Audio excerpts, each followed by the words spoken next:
Let's do a quick review of one of the concepts in the videos so far.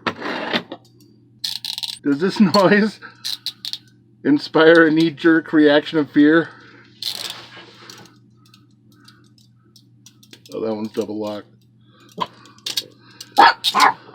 No barking, you guys. I'm not trying to have a barking contest right now. I'm trying to film a video.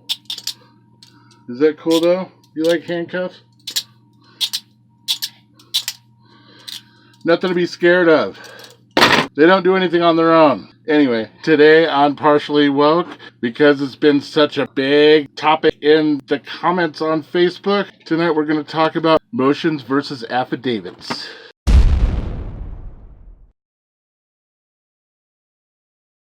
It is ultra important to understand that you must head everything you submit in writing with Affidavit of Fact, because they can and they do deny a motion, as motions are discretionary and applicable to colorable courts, ordinances, statutes, and codes, but not to law. Further, it applies to corporate or colorable people, because it is a discretionary action that can be, and usually is, denied.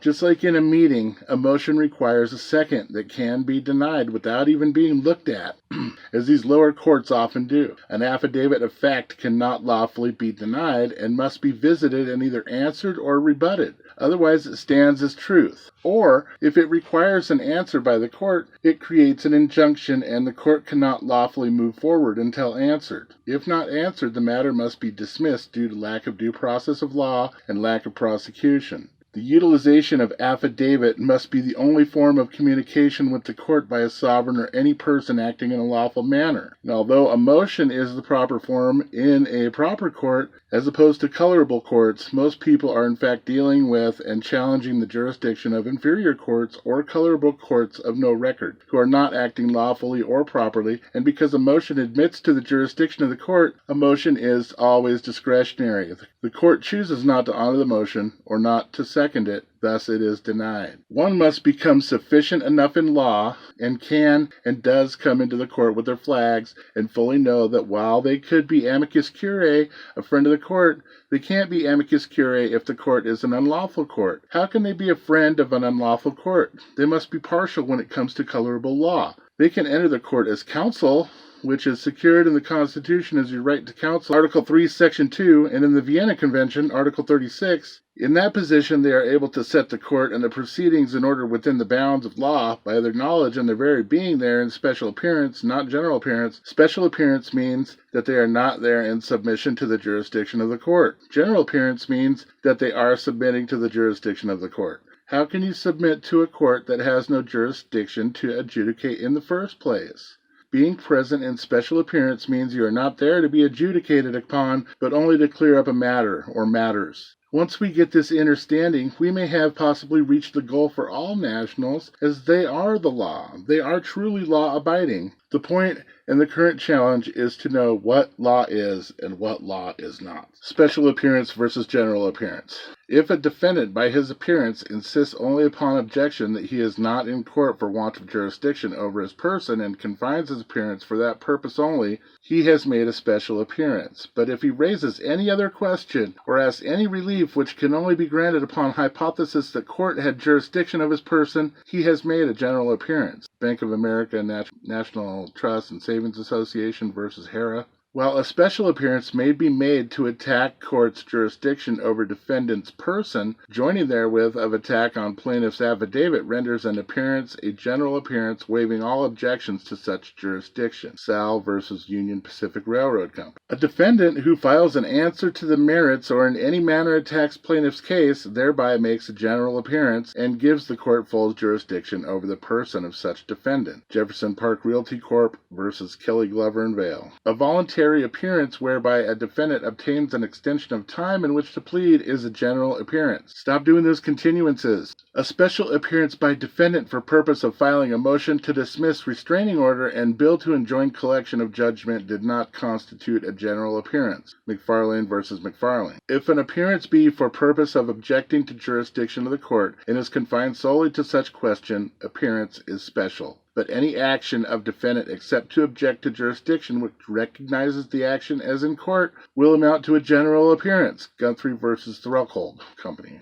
A general appearance may be entered by making a motion, by filing an answer, and in other ways. Welter v. Bowman Dairy Company. Where defendant filed an answer, it made a general appearance, and thus conferred jurisdiction of the court over itself from the date of the appearance. Hart v. Rigler. A general demurrer, which is a motion to dismiss, filed without protestation is a general appearance. Pacific Selling Company versus Albright Pryor Company. An appearance made only for the purpose of moving to dismiss an action on one of the grounds specified in section of Code of Civil Procedures is made only on the hypothesis that the party is not properly before the court and is a special appearance. Froman v. Benelli. A party who appears for the purpose of applying to have proceedings set aside for want of jurisdiction waives nothing by such appearance. McCaslin v. Camp. A party's appearance with the statement that he appeared specially is a special appearance, though no objection to the jurisdiction was specified. Marr v. Cook. A special appearance is an appearance for the purpose of objecting to the jurisdiction, to the proof, or to some other specific matter, without submitting to the jurisdiction of the court as to any other matter. National Furnace Company v.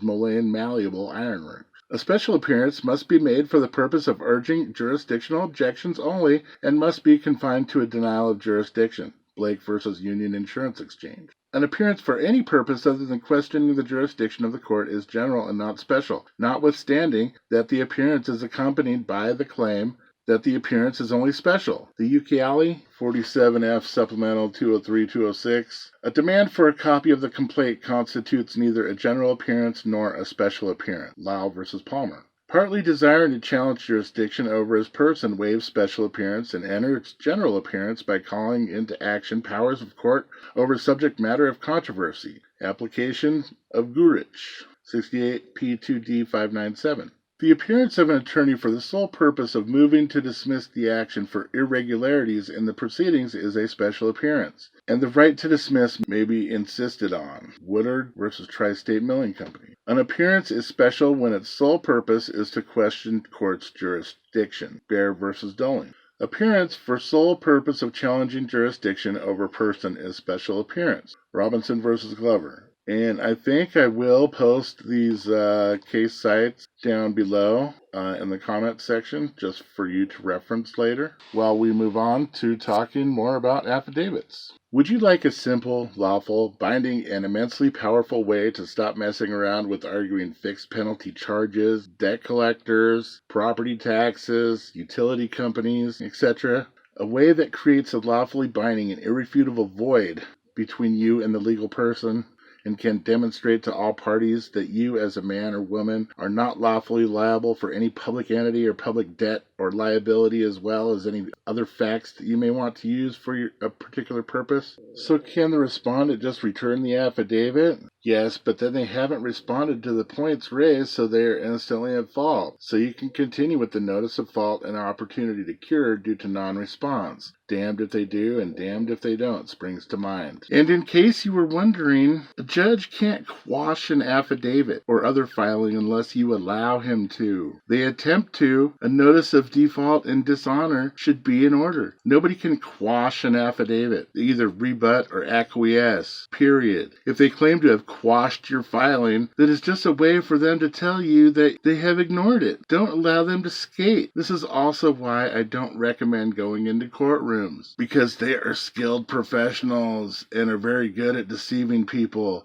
You might say, so are you refusing to address my affidavit? My affidavit stands as fact unless you wish to rebut. Your willful non-response will be administrative default. Do you understand that I never gave you power of attorney, so you don't have the authority to do anything but dismiss now? Another really good question is, are you a member of the bar? They will tell you, if you're not going to enter a plea, then I will enter one for you, which in reality is practicing law from the bench and is both a felony and a crime that they do not have immunity from prosecution of. And you have to be the one to hold them accountable. They will usually just put it off for another hearing to try again, though. If this happens, you enter a notice of default in dishonor with opportunity to cure. Get it notarized and give them 1 week before the next hearing to respond or dismiss or discharge, and also send copies to your state attorney general and state commissioner. You could give them 100 days and they still couldn't respond to what you send them under their full commercial liability. Any affidavit that goes unrebutted stands as fact. I can say I'm a pink elephant, and if you're looking for the response time for judges, DAs, prosecutors to respond or answer to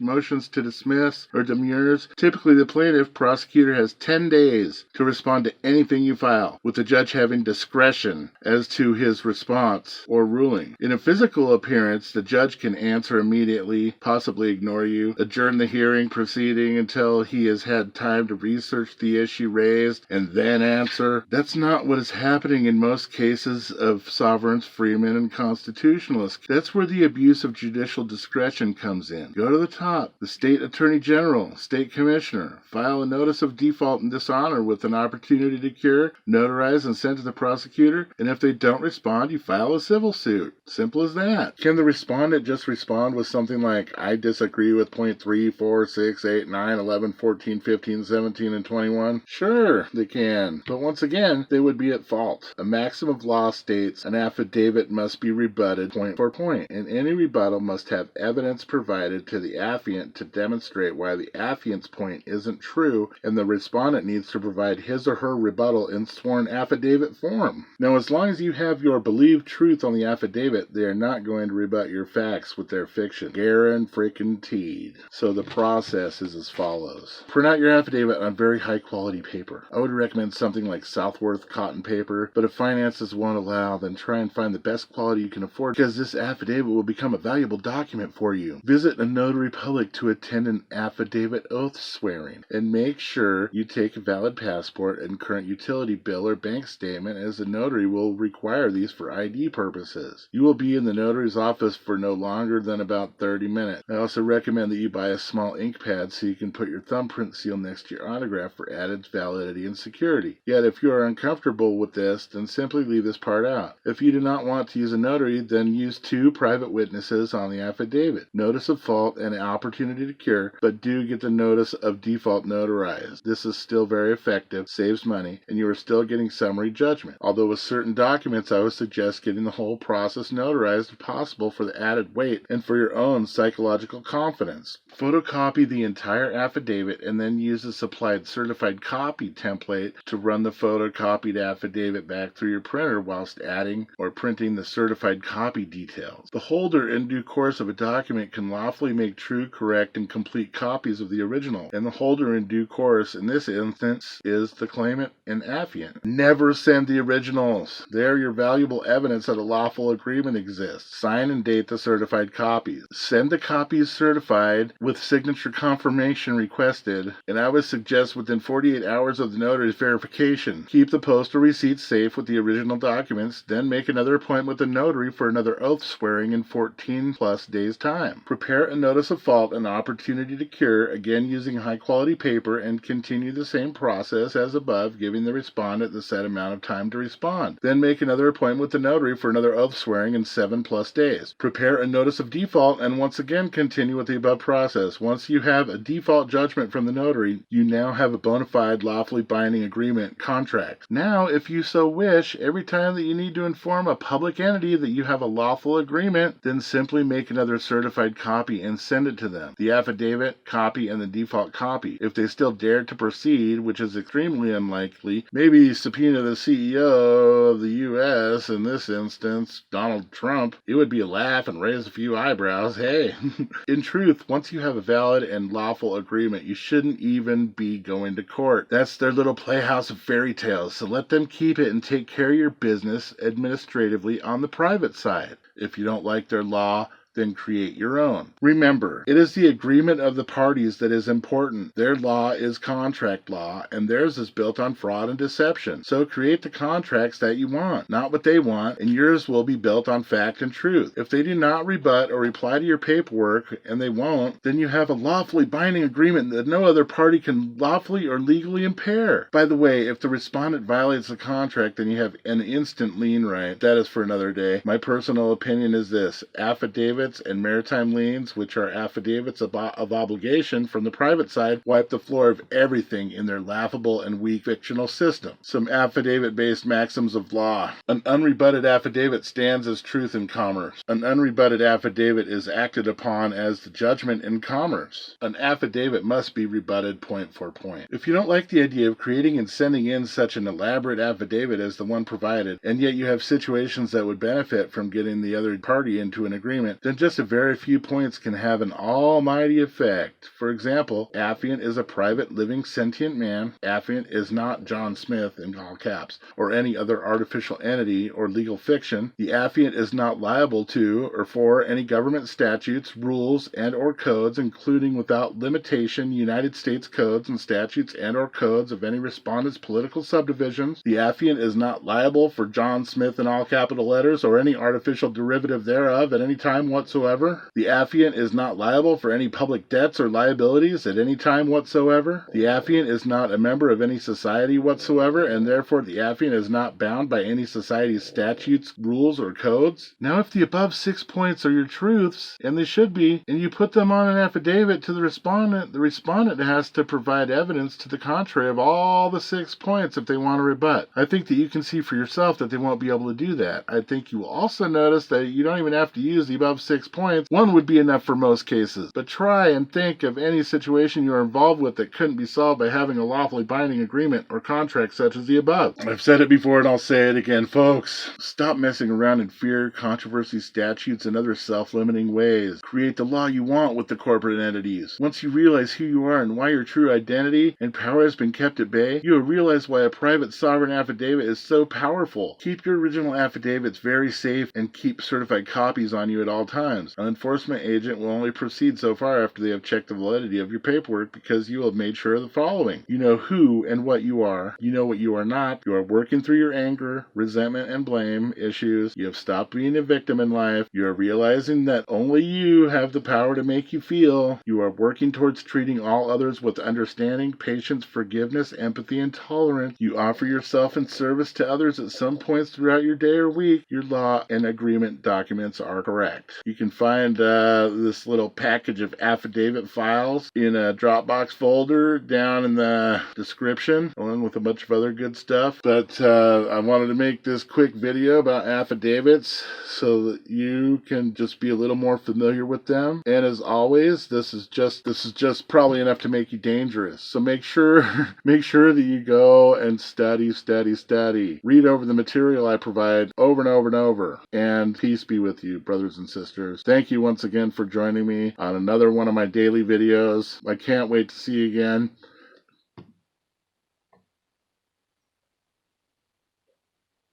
I guess that's it. Peace.